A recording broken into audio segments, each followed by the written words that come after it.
A CEO da Mind, que é a agência publicitária que toma conta de várias e várias contas de fofoca espalhados pelo Instagram. Uma delas que foi responsável por postar a fake news sobre uma menina que acabou retirando a sua própria vida. A CEO da Mind é formada em comunicação e psicologia. Nos últimos dias, diante de uma moça que tirou a vida por conta de fake news espalhadas por páginas de fofoca agenciadas pela Mind, veio à tona que essas páginas são uma cortina de fumaça, há algo por trás dessas páginas, uma empresa de publicidade. Havia algo mais profundo. Mas hoje eu quero ir mais fundo ainda e mostrar que por trás da publicidade tem muito da psicologia. E eu quero mostrar que esse caso não é acidental. Ao longo da história, a psicologia tem sido sim usada como arma de controle social, principalmente por agências publicitárias. O pai da publicidade utilizou-se de recursos de seu tio Freud e do psicólogo Watson para manipular a opinião pública. Curta, comente, se inscreva e bora para mais um vídeo.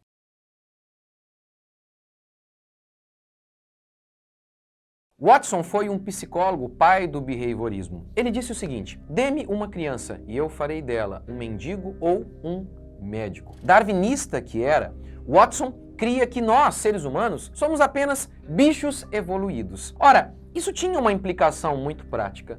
Bichos podem ser adestrados. Cachorros funcionam com base em estímulo e resposta. Se ele faz algo certo, você o recompensa. Se ele faz algo incorretamente, você o pune. Assim, o animal acaba tendo o comportamento que você, o dono, quer. Você o condicionou. No livro Libido Dominante, o autor explica que o Watson afirmou que a psicologia era uma ramificação das ciências naturais e o seu objetivo era predição e controle do comportamento. Um dos biógrafos de Watson escreveu: um de seus alvos favoritos de crítica era o cristianismo evangélico. A religião, segundo Watson, era somente uma forma ultrapassada de controle social. E ele está certo, a falsa religião existe mesmo para aprisionar o homem, não para libertá-lo. Watson então queria libertar o homem do controle da religião para tornar o homem preso ao controle da psicologia. Então Watson acreditava que era possível condicionar as massas, ou melhor, manipular, levar o povo a fazer o que ele queria que o povo fizesse,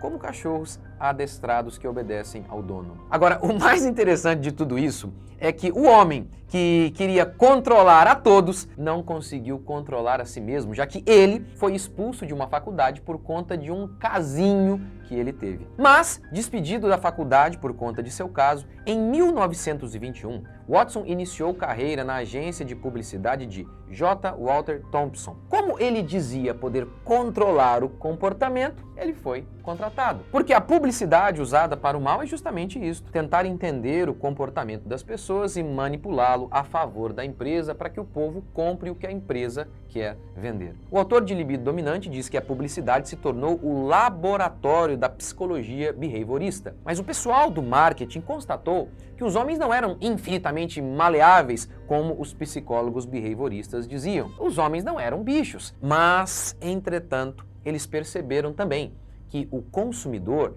era movido por apelos aparentemente irracionais. E aí a gente começa a falar de outro grande personagem da publicidade, o pai da publicidade, Ed Bernays, sobrinho de Freud. Ele usou ideias de seu tio e de Watson para o marketing. Ou seja, usou a psicologia para manipular pessoas, levando-as a comprar o que as empresas vendiam. Ele participou do governo de Woodrow Wilson, fazendo parte da primeira grande ação governamental de propaganda, mobilização da população norte-americana para apoiar o país na Primeira Guerra Mundial. Depois, ele foi contratado pela Luxtry, empresa de cigarro. As táticas de manipulação usadas por ele no governo agora seriam utilizadas no mercado. Ora, as mulheres não fumavam, era horroroso imaginar uma mulher fumando. Mas, veja bem, se as mulheres não fumavam, havia um potencial imenso de clientes ali. Ele associou o ideal de corpo esbelto e feminilidade ao cigarro.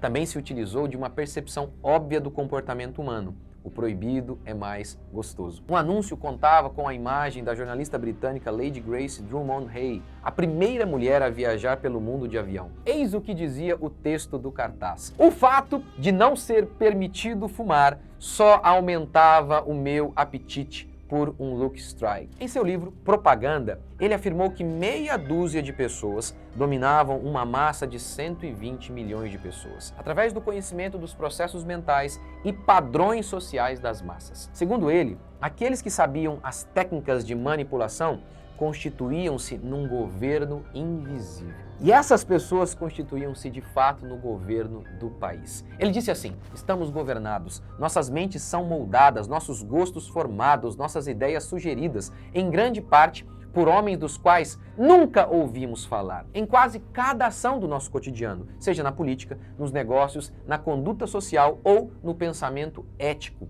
somos dominados por um número relativamente pequeno de pessoas que entendem os processos mentais e padrões sociais das massas, disse ele. Bernays se baseou em algumas ideias do seu tio Freud. Por exemplo, os desejos são respondidos em seu inconsciente. O homem não deseja algo pelo valor ou utilidade desse algo, mas porque inconscientemente acaba vendo naquilo um símbolo de outra coisa. O desejo que ele tem vergonha de admitir. Obviamente, eu não concordo muito com a linguagem de Freud, principalmente essa ideia de inconsciente aqui, mas Freud acertou ao notar que o homem, ele engana a si mesmo. Ele deseja coisas feias, mas ele não quer admitir isso. E o marqueteiro notou que ele poderia usar essa fraqueza humana para manipular. Ele disse: um homem comprando um carro pode pensar que o quer para intuito de locomoção. Ele pode, na verdade, querê-lo por ser um símbolo de posição social, uma evidência de que ele é bem-sucedido,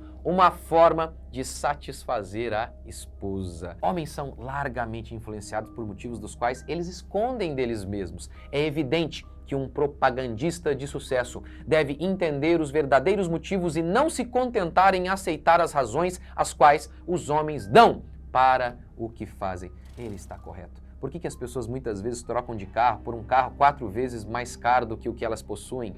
Mesmo que o carro não seja 4 vezes melhor, por mais que eles tentem dar argumentos racionais, não, esse carro é melhor, isso aqui. Mentira, ele está sendo movido por alguma de suas paixões. Mas enfim, o autor de Libido Dominante explica como se utilizaram da psicologia para controlar todo um país. Em 1920, um jornal disse que o povo estava sendo padronizado pela publicidade. A publicidade mudou a América. Se antigamente os Estados Unidos era formado por comunidades rurais, ilhadas, agora se tornaram um país de consumidores organizados. No século XIX, a dona de casa, ela comprava farinha e ela mesma fazia o seu próprio pão. Mas os hábitos dos americanos foram completamente mudados. Com o surgimento das ferrovias, os produtos eram levados para o país inteiro. Antes havia um produtor local, agora uma marca global. E aí duas coisas surgiram: um sistema produtivo de massa e publicidade de massa. Massa, essa é a grande questão. Massa. E Edward Bernays explica esse conceito de massa, de multidão. Multidão para ele não é apenas uma agregação de um número muito grande de pessoas em um determinado lugar. Para ele, multidão na realidade é um estado de consciência, ou seja, pessoas que estão separadas geograficamente, mas que estão unidas pelo mesmo pensamento. Tudo porque foram moldadas a pensar de um mesmo modo. Exatamente aquilo que Paulo disse, que antes nós crentes, antes de nos convertermos, nós seguíamos o curso deste mundo. Paulo está usando uma linguagem diferente, mas está descrevendo a mesma coisa que Edward Bernays disse. As pessoas, elas não tendem a seguir a verdade, elas tendem a seguir o que todo mundo está fazendo. E este todo mundo tende a seguir uma meia dúzia que está no controle, manipulando a cada um de nós. Quer ver? Pense por um momento. Por que você veste o que veste? Dê uma explicação lógica para o porquê você gosta do que gosta, o seu carro. Você entende assim profundamente de mecânica, de carro? Então, por que você escolheu ou sonha com determinado carro? Eu quero ter aquele carro. Por quê? Você entende? Eu fiz a comparação e aquele de fato é melhor que esse. Você nem entende nada de carro. Então, de onde vem o seu padrão? De onde vem o seu desejo? Será que não foi colocado por esses marqueteiros no seu coração? Então é isso. Este vídeo visa mostrar isto. Primeiro, como que eu e você somos tendenciosos a sermos manipulados. Segundo, se a manipulação se dá através da mentira, como eu posso lutar contra isso? Eu não vejo outra maneira a não ser pela Bíblia. Quanto mais você for cheio da palavra de Deus, quanto mais você for moldado, como Paulo diz, não se amoldem a este mundo, mas que vocês sejam moldados pela palavra. Este é o jeito. É o único jeito de você ser inteligente. Eu não tenho esperança de que o mundo vai melhorar, o mundo vai de mal a pior.